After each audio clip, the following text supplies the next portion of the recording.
News 7x7 is a unique channel dedicated to the news from dairy industry. Every week you receive brief on top 7 dairy news on this YouTube channel from India and abroad. These news could be seen in detail on our channel dairynews7x7.com also. You may write in the comment box on the dairy topics of your interest. We will try to develop news feature on the same. Your constant feedback and patronage to this channel is our source of top 7 dairy news from the week of July 25th will cover Agri-allied sectors augmenting farmers' income, Prime Minister Modi. NDDB launches NDDB Mrida Limited for manure management. Traditional sweetmeats or Mithai, not confectionery, to attract 5% GST only. Withdraw GST on milk products, say dairy farmers associations. Pashudhan, buying and selling of cattle goes online in Gujarat. Nestle India's net profit down 4% in Q2 and revenue up by 16%. Full or whole fat milk consumption may lead to cognitive decline.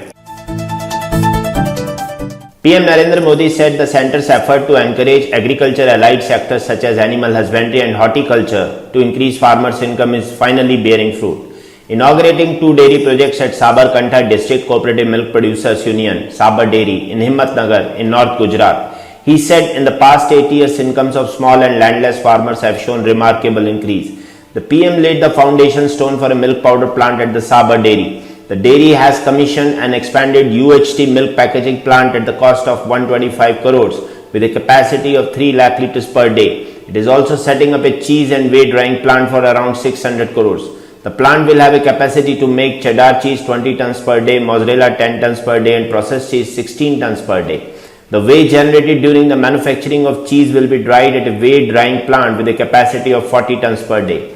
The dairy has touched its highest ever turnover of 6,800 crores for the fiscal FY22. Pashudhan Rupala, Union Minister of Dairying, launched NDDB Mrida Limited, a wholly owned subsidiary company of NDDB, to advance manure management initiatives across the country. On the occasion, Rupala said NDDB Mrida Limited will open avenues of additional income to dairy farmers from sale of slurry or dung. The savings to the farmers by virtue of replacement of cooking fuel with biogas is additional. Dr. Murugan, Minister of State Dairying, said the manure management initiatives have potential to generate biogas equivalent to 50% of India's present LPG consumption and also produce bioslurry equivalent to 44% of India's NPK requirement. Further, efficient manure management also promotes general well-being and cleanliness and contributes to increasing the productive economic life cycle of the milch animals beyond milking, thereby helping tackle the problem of stray animal and lowering GHG emissions.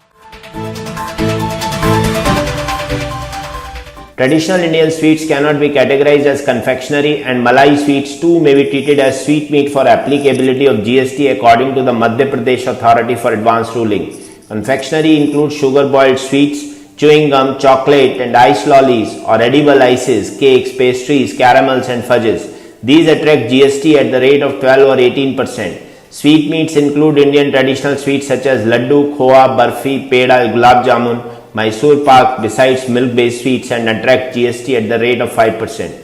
The authority's ruling followed Indore-based Anand products seeking advanced ruling on categorization of Malai Mithai being sold under brand Anna Malai Mithai or applicability of GST.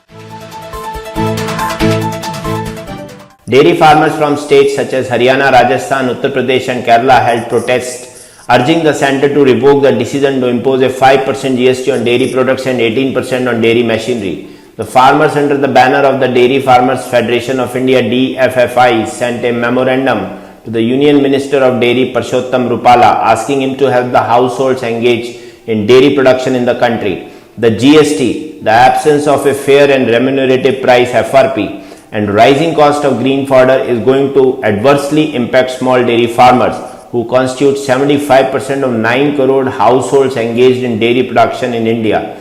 The farmers said increasing inflation and fodder prices have pushed them to shift to other occupations. The recommendations of the GST Council will affect both the farmers and consumers. These recommendations will hit the cooperatives and small dairy farmers and pave way for the monopoly control of the dairy sector in India by the large corporate houses.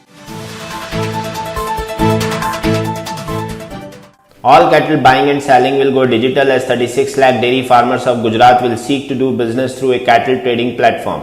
Jayan Mehta, the GCMMF's CEO, said that the mother app has 5 lakh active users as of now, and using the same platform, they have developed a new feature of Pashudhan.